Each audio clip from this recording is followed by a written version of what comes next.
정릉에서 하나님의 사랑하심을 받고 또 성도로 부르심을 받은 여러분에게 우리 하나님 아버지와 주 예수 그리스도로부터의 평강과 은혜가 함께하기를 간절히 소망합니다.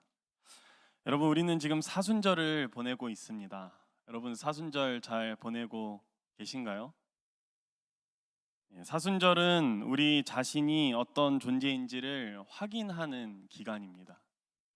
우리의 존재와 신앙을 점검하는 시간이죠. 동시에 이 땅에 예수께서 어떤 분으로 우리에게 오셨는지, 그리고 무엇을 위해 오셨는지를 자세히 살펴가는 여정입니다. 예수께서 가시는 길을 우리가 한 걸음씩 또 한 걸음씩 차근차근 따라가면서 예수 그리스도, 곧 우리에게 오신 하나님을 이해하는 과정이 바로 사순절이죠. 그런데 사실 이것을 꼭 사순절에만 해야 한다는 것은 아닙니다. 조금 더 우리가 이 시기에 집중하는 것 뿐이지, 하나님 앞에서 나를 확인하고 하나님의 마음을 발견하는 것은 우리 신앙생활 전반에 걸쳐서 해야 하는 일입니다. 그래서 하나님을 확인하고 또한 하나님의 마음을 발견하는 것은 우리 신앙생활의 뿌리이며 또한 줄기입니다. 제가 존경하는 어떤 목사님은 신앙생활에 관해서 이렇게 표현하셨는데요. 우리의 신앙생활은 예수님을 거울로 삼아 스스로를 들여다보며 또 예수님을 창으로 삼아 세상을 바라보는 삶입니다. 그러므로 사순절을 잘 보내고 있는가라는 이 질문은요, 첫째, 하나님 앞에서 내가 어떤 존재인지를 확인하고 있는가라는 의미를 내포하고, 둘째로 하나님은 하나님의 마음과 뜻을 우리가 발견하고 있는가 하는 물음입니다. 이러한 의미에서 여러분에게 다시 한 번 더 물어보겠습니다. 여러분, 사순절 잘 보내고 계십니까? 어떻게 보면 요즘 SNS에서 유행하는 영상들이 우리가 어떠한 삶을 살고 있는지를 확인하는 데 도움을 준다고 생각합니다. 최근에 그 스케치 코미디 혹은 시츄에이션 코미디, 줄여서 시트콤이라는 장르들이 유튜브에서 굉장한 인기를 끌고 있습니다. 아마도 그 이유를 유추해 본다면 우리의 삶 속에서 일어나는 일들을 아주 잘 관찰하고 묘사하여서 우리의 공감을 강하게 불러일으키기 때문이지 않을까 생각해 봅니다. 이러한 컨텐츠 중에 작가분이 내 삶을 관찰하고 연출했는가 하는 생각이 들 정도로 저의 공감대를 정말 강하게 자극한 영상이 하나 있었습니다. 제목은 단점 컬렉터였는데요. 제목을 처음 봤을 때 영상의 내용을 좀 쉽게 예측하기는 어려웠습니다. 아무리 세상이 다양해졌다지만 단점을 수집하는 사람도 있을까라는 생각이 들었기 때문입니다.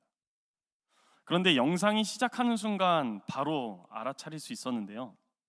단점 컬렉터는 우리 삶에서 좋지 않은 부분, 타인의 행동 속에서 고쳐야 할 부분에 심히 집중하는 사람, 집중할 뿐만 아니라 그것을 다 너를 위한 거야, 너 잘 되라고 하는 거야 라고 일삼으며 그 사람에게 조언을 강요하는 사람을 단점 컬렉터라고 부르는 것을 봤습니다. 그래서 영상 속에 등장하는 주인공의 그 대사 끝에는 항상 이러한 문구가 붙는데요. 그거 문제인 줄 알아야 돼. 그거 문제야. 넌 그거 고쳐야 돼. 넌 그게 단점이야. 넌 그거 고쳐야 돼. 그래야 잘 될 거야. 어떻습니까, 여러분? 벌써 불편하지 않습니까? 여러분 주변에 이러한 단점 컬렉터가 혹시 있나요? 바라기는 그 사람이 제가 아니기를 바랍니다. 앞서 말씀드렸지만 영상을 보는 내내 나의 이야기가 아닌가라는 생각이 들었습니다. 특히 이 주인공의 영상 끝에 주인공이 하는 마지막 대사, 남의 단점을 보는 것이 내 단점이라는 말에서 저의 일기가 아닌가라는 생각이 들 수밖에 없었던 것 같습니다. 왜 같은 상황에 놓여 있는데 유독 그 단점에만 집중을 하는 것일까요? 오늘 본문에도 단점 컬렉터가 등장하는 것 같습니다. 요한복음 8장에서는 성전에 계셨던 예수님께서 오늘 제자들과 함께 갑자기 길 위에 계시다고 성경은 우리에게 알려줍니다. 그들은 길 위에서 한 사람과 조우하는데 그는 맹인입니다. 맹인을 보자 제자들 마음에는 불현듯 궁금증이 하나 생기는데요. 그래서 예수님께 바로 질문합니다. 본문 2절입니다. 제자들이 물어 이르되 랍비여, 이 사람이 맹인으로 난 것이 누구의 죄로 인함이니까? 자기니까 그의 부모니까? 우리는 가끔 우리 삶에 일어난 그 현상의 원인을 파악하고자 할 때가 있지 않습니까? 오늘 제자들은 한 사람이 태어날 때부터 앞을 못 보게 된 이유가 퍽이나 궁금했나 봅니다. 그런데 그들은 그 이유가 어느 정도 사람이 지은 죄와 관련이 있다고 생각하는 것 같습니다. 그도 그럴 것이 당시 사회와 또한 문화 속에서 죄와 질병 사이에 직접적인 관계가, 인과관계가 있다는 그런 믿음이 일반이었습니다. 아마도 유대인들 사이에서는 이러한 현상들을 하나님께서 모세에게 명령하신 그 10가지 계명 중에 하나의 근거에서 해석하려고 했던 것 같은데요. 바로 출애굽기 20장 5절입니다. 그것들에게 절하지 말며 그것들을 섬기지 말라. 나 내 하나님 여호와는 질투하는 하나님인즉 나를 미워하는 자의 죄를 갚되 아버지로부터 아들에게로 3, 4대까지 이르게 하거니와. 굉장히 무서운 말씀이죠. 같은 맥락에서 일부 랍비들은 부모의 죄가 아이에게 흔적을 남길 뿐만 아니라 태어나지 않은 그 아이조차, 엄마의 태에 있는 그 태아조차도 하나님께 죄를 범할 수 있다고 주장합니다. 여러분은 어떻게 생각하십니까? 오늘 말씀에 등장한 한 사람이 선천적으로 앞을 보지 못하게 된 이유가 여러분 무엇이라고 생각하십니까? 아니, 당장 우리 주변에 있는 사람들 중에 누군가 어려움을 겪었고 고난을 당하고 있다면 여러분들은 그것을 보면서 혹시 어디로부터 그것이 시작된 것일까?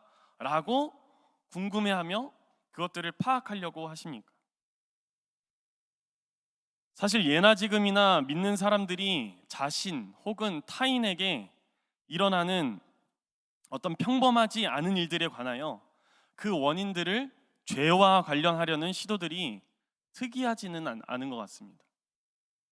우리가 말씀 속 제자들과 같은 질문을 던지지 않는다고 우리가 과연 호언장담할 수 있을까요? 하지만 그 명제의 개념 중에 대우라고 하던가요? 수학교육과이신 분들 대우 잘 아시죠? 제가 맞는지 안 맞는지 한번 확인해 보십시오.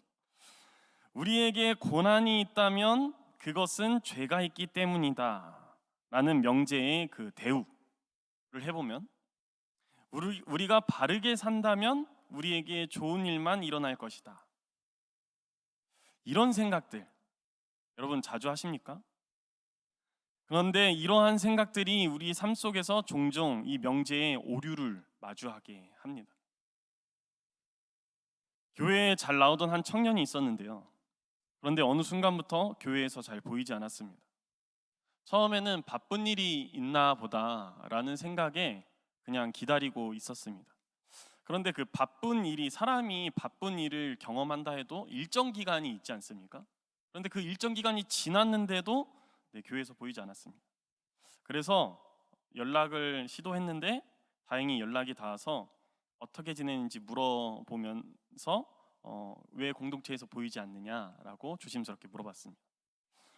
그러니 대뜸 청년이 이렇게 대답을 합니다. 전도사님, 제 친구가 진짜 착하거든요. 죄 한 번 안 짓고 산 친구인데 이제 얼마 못 산다는 거예요. 하나님은 왜 그러시는 걸까요? 하나님은 왜 제 친구처럼 착한 사람에게 벌을 주시는 것일까요?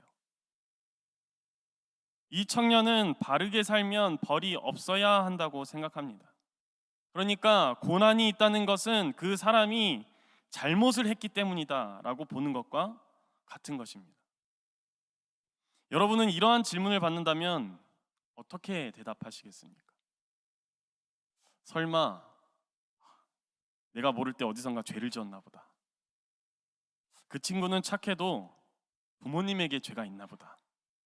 라고 대답하실 예정은 아니시겠죠? 여러분, 우리가 하나님 앞에서 지은 죄가 있다면 자복하고 하나님께로 돌아가는 것이 당연한 일입니다. 하지만 우리에게 발생하는 모든 일에 관하여서 원인을 규명한다고 해서 그것이 우리의 영을, 우리의 육을 회복시키지는 못합니다. 설령 우리 삶에 발생하는 일들이 우리의 행위와 관련이 있다고 한들 무엇 때문에 그런 것이다 라는 말은 그 어느 누구도 살리지 못합니다. 그 어떤 것도 생명을 회복하게 하지 못한다라는 말입니다. 상태를 변화시키는 힘이 원인을 찾는 것에 있지 않는데도 우리는 너무나도 그것에 집착한다라는 말입니다. 당시 하나님을 믿는 자들의 신앙을 대변하는 그 제자들의 질문에 예수님은 오늘 이렇게 답하십니다. 본문 3절입니다. 예수께서 대답하시되 이 사람이나 그 부모의 죄로 인한 것이 아니라 그에게서 하나님이 하시는 일을 나타내고자 하심이라. 제자들의 질문에 대한 예수님의 대답은 당시 종교 사회적 통념을 부인하는 데서부터 시작합니다. 예수님은 한 맹인이 앞을 못 보는 그 이유가 그 사람이나 혹은 그 사람의 부모의 죄로 돌리는 그러한 신앙을 거부하십니다. 자, 그렇다면 무엇일까요? 그에게서 하나님이 하시는 일을 나타내고자 한다라는 이 예수님의 말씀의 뜻이 무엇이겠습니까?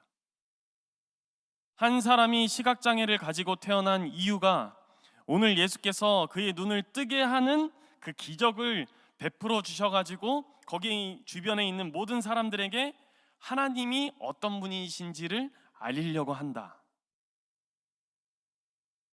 이렇게 생각하십니까? 이렇게 읽는 것은 틀렸다고 할 수는 없겠지만 다소 아쉬운 부분이 있습니다. 하나님께서 하나님의 일을 나타내시고자 한 사람으로 하여금 장애나 고난을 가지고 태어나게 하셨다 라고 한다면 하나님은 정말 잃어버린 한 영혼까지 찾아내셔서 품으시는 사랑의 하나님일까? 라는 것에 의문이 생깁니다. 여러분, 우리 예수님은 원인 규명을 좋아하는 그 신앙인들과 같은 지점으로부터 우리에게 다가온 분이 아닙니다. 우리 예수님은 그저 타인에 대해서 말하기 좋아하고 그 사람에 대해서 고쳐야 할 부분들을 지적하고 제시하는, 그러나 그의 삶을 변화시키지 못하는 고리타분한 선생과 같은 분이 아닙니다. 삶과 사고가 이 땅에서 출발하는 우리와는 다르게 예수님은 하나님으로부터 우리에게 오신 분이시기에 우리와는 다른 눈을 가지고 계십니다. 우리들과 같은 시선이 아니라 하나님의 시선으로 우리를 바라보신다 라는 말입니다. 왕조차 하나님께 불순종하는 어둡고 어둡던 시대에 하나님은 사무엘에게 명하셔서 다시 한번 왕을 세우기로 결정하십니다. 사무엘은 하나님의 말씀대로 이새의 아들들 중에서 하나님께서 택하신 새로운 왕을 찾으려고 합니다. 자, 사무엘은 당연한 듯이 이새의 장자 엘리압에게 기름을 부으려고 시도합니다. 엘리압을 보니 이 자가 바로 하나님이 세우시려고 하는 왕이구나, 아주 멋지구나. 그러나 하나님은 그의 선택과는 같지 않았습니다. 아무도 관심하지 않는, 심지어 그 자리에 있지도 않았던 막내 다윗을 선택하십니다. 그리고 하나님이 그때 이렇게 말씀하시는데요, 사무엘상 16장 7절 말씀. 여호와께서 사무엘에게 이르시되 그의 용모와 키를 보지 말라. 내가 이미 그를 버렸노라. 내가 보는 것은 사람과 같지 아니하니 사람은 외모를 보거니와 나 여호와는 중심을 보느니라 하시더라. 사람의 중심을 보시는 하늘의 하나님과 같이 오늘 예수님은 맹인을 두고서 이 땅의 사람들과 같이 무엇이 문제인지를 찾아내는데 즐거이 하지 않습니다. 예수님은 한 사람이 맹인이 된 이유를 찾으려고 하시는 것이 아니라 예수님은 오직 그 맹인을 바라보면서 그를 회복하려는 것, 그를 살리려는 것, 그 목적을 이루실 것이라고 3절 말씀을 통해 우리에게 분명하게 말씀하십니다. 자, 그렇다면 하나님의 일, 예수께서 하시겠다는 그 하나님의 일, 그것이 무엇일까요? 오늘 예수님께서 말씀하시는 그것은 요한복음 6장에서도 언급한 적이 있는데 요한복음 6장 29절 말씀입니다. 예수께서 대답하여 이르시되 하나님께서 보내신 이를 믿는 것이 하나님의 일이니라 하시니. 그러니까 오늘 예수님께서는 맹인으로 하여금 예수께서 하나님으로부터 온 분임을 깨닫게 하며 하나님으로부터 온 그 예수님을 믿게 하려 하신다는 말입니다. 오늘 우리가 다 읽지는 않았지만요, 요한복음 9장 전체에서는 한 사람이 예수님을 믿게 되는 과정이 녹아져 있습니다. 끊임없는 질문에 답변하고 생각하며 남이 가르쳐 준 것이 아니라 체득적으로 예수님께서 하나님으로부터 온 분이시구나 라는 것을 발견하는 과정, 한 사람이 구원을 받고 성화되는 과정을 보여주고 있다라는 말입니다. 그리고 결국에는 예수님께 나와 이렇게 고백합니다. 요한복음 9장 38절, 이르되 주여 내가 믿나이다 하고 절하는지라. 예수님을 믿는다는 것은 하나님의 자녀가 되는 권세를 얻었다는 말입니다. 예수님이 이 땅에 오신 이유는 예수님의 삶을 통하여서 하나님을 믿게 하려는 것입니다. 하나님을 믿음으로 하나님의 자녀, 곧 빛의 자녀로 이 땅에서 살아가게 하려는 것입니다. 우리가 빛의 자녀가 된다면 아무리 세상이 칠흑같이 어두우며 우리가 사는 그 삶 가운데 곳곳에 고난이 도사리고 있다고 할지라도 하나님의 인도하심으로 말미암아 우리가 담대하게 걸어 나갈 수 있게 됩니다. 그것을 이미 경험한 다윗은 시편 23편 4절에서 이렇게 고백합니다. 내가 사망의 음침한 골짜기로 다닐지라도 해를 두려워하지 않는 것은 주께서 나와 함께 하심이라. 주의 지팡이와 막대기가 나를 안위하시나이다. 여러분, 예수님은 우리에게 빛으로 오셨습니다. 어둠 속에 있는 우리를 밝히셔서 우리로 하나님과 다시 친밀한 관계 속으로, 하나님과 우리가 아버지와 자녀된 그 관계 속으로 나아갈 수 있게 하셨습니다. 예수님은 우리가 바른 길로 하나님께로 나아갈 수 있게 하시기 위한 우리의 빛이 되어 주셨습니다. 이제 우리가 할 일이 있다면 우리는 그 빛 대신 주님께 나아가며 주님께서 비추어 주신 그 바른 길, 생명의 길을 따라 하나님께로 계속해서 나아가는 것입니다. 여러분, 바른 것을 추구한다는 것은요, 바른 삶을 살아나간다는 것은요, 다른 사람의 잘못된 부분을 찾아내서 그것을 지적하여서 너 그래야 잘 산다, 너 그래야 복 받는다, 너 그거 고쳐야 된다, 그거 잘못된 것이다 라고 말하는 것에 있지 않습니다. 오늘 본문에 등장하신 예수님처럼 그저 그 바른 길을 보여주며 바른 삶으로 인도하는 것이 빛의 삶이요 빛의 자녀된 삶입니다. 예수님의 그 발자취를 따라가는 이 계절, 우리가 빛의 자녀다운 삶을 살게 되기를 바랍니다. 하나님을 믿는 자리를 사모하며 하나님을 보지 못하는 자들을 향하여서 문제점을 찾아내는 것이 아니라 그들을 오히려 긍휼히 여기며 그들을 하나님께로 인도하는 빛의 열매를 맺는 2023년의 사순절을 보내시기를 간절히 바랍니다. 모든 지각에 뛰어난 하나님의 평강이 그리스도 예수 안에서 우리의 마음과 생각을 지켜주시기를 원합니다. 아멘.